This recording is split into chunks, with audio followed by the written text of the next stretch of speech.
Que el crecimiento económico va a ser un poco más bajo que el año pasado, que fue alrededor del 2.6%. El Fondo Monetario Internacional ayer dijo que el crecimiento para El Salvador va a ser de 1.7%.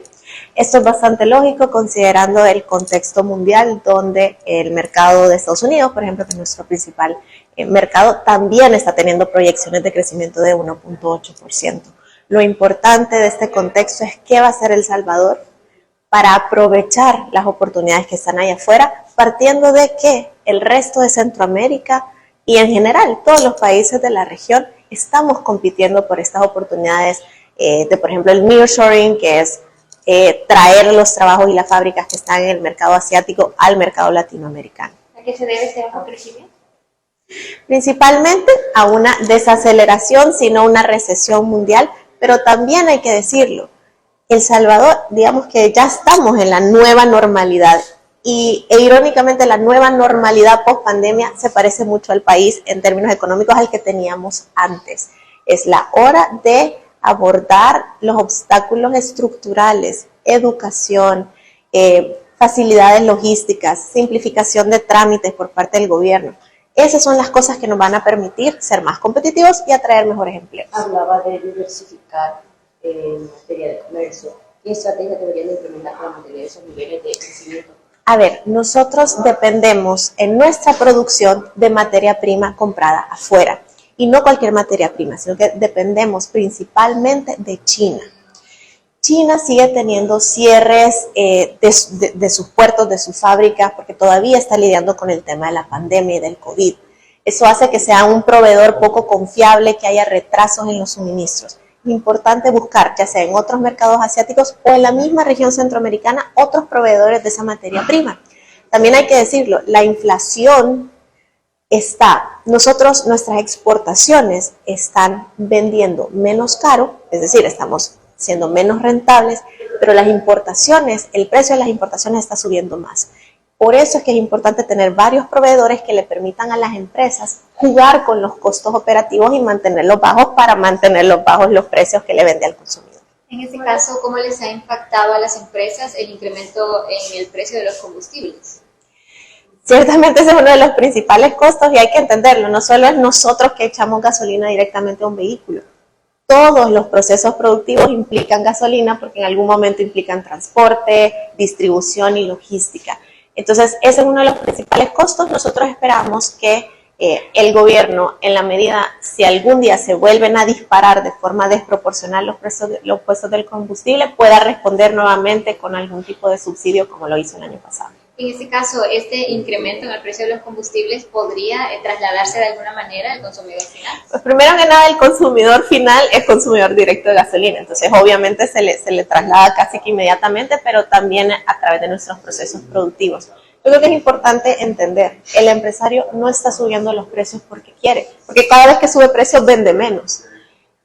No es un tema de especulación, es un tema de que los costos para producir los bienes y servicios que le ofrecemos a la gente están más caros allá afuera, fuera del país y están más caros aquí adentro. ¿Cómo ven ustedes que pues, el gobierno haya cancelado la deuda que se vencía a corto plazo? El Salvador históricamente desde la posguerra ha tenido un buen récord crediticio con las personas que nos prestan dinero en el exterior, así que es importante que el gobierno mantenga ese buen récord. Esperamos que esto empiece a generar más señales de confianza y que el riesgo país, es decir, que tan caro nos prestan allá afuera el dinero, pueda regularizarse. A nosotros siempre nos preocupa eso porque no solo aplica a los precios o a las tasas de interés a las cuales le prestan al gobierno, sino también a las empresas privadas que quieren invertir y que buscan financiamiento fuera. ¿Cómo se encuentra en la generación de empleo? ¿Cómo se encuentra la generación de empleo?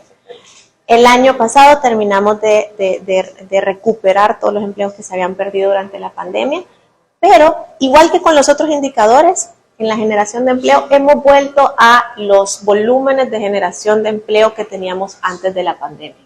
Esto es importante que lo entendamos. La pandemia, de algunas formas, podemos ir cerrando ese capítulo, pero la economía sigue teniendo los mismos retos que históricamente han tenido y es hora de abordarlos. Estamos generando entre 5.000 y 8.000 empleos por cada punto de crecimiento del PIB. Entonces, si por ejemplo este año crecemos 1%, 1.7%, solo vamos a generar 8.000 empleos, que no es lo suficiente para cubrir los jóvenes que graduamos de la universidad, por ejemplo. ¿Cuál es la percepción de seguridad que tiene la empresa privada? Ciertamente sentimos que ha habido una disminución en los montos de extorsión y en los cobros de extorsión. Esto todavía no es homogéneo en todo el territorio ni para todos los sectores.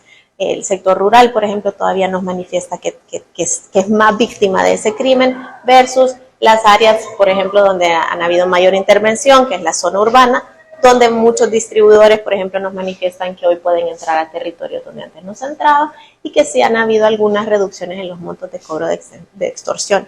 Esperamos que estos resultados se vayan consolidando, pero que al mismo tiempo también nos permita regresar a un estado de pleno derecho, donde el régimen de excepción ya no sea necesario. Esto porque a nivel internacional el régimen de excepción sí genera un costo reputacional para el país y nos dificulta un poquito la atracción de inversión. ¿Cómo ve usted la construcción de este centro de confinamiento en San Vicente? Al final es una política pública penitenciaria. Creo que siempre cuando tienen que haber mecanismos de rehabilitación y reinserción de las personas a la sociedad, porque al final es un costo para el Estado, es un costo tener presos, es un costo tener criminales, puede que sea necesario, pero tenemos que pensar en mecanismos integrales para que estas personas sean productivas para el país. Al final es nuestra juventud, al final del día, y es nuestra responsabilidad abordarlo integralmente.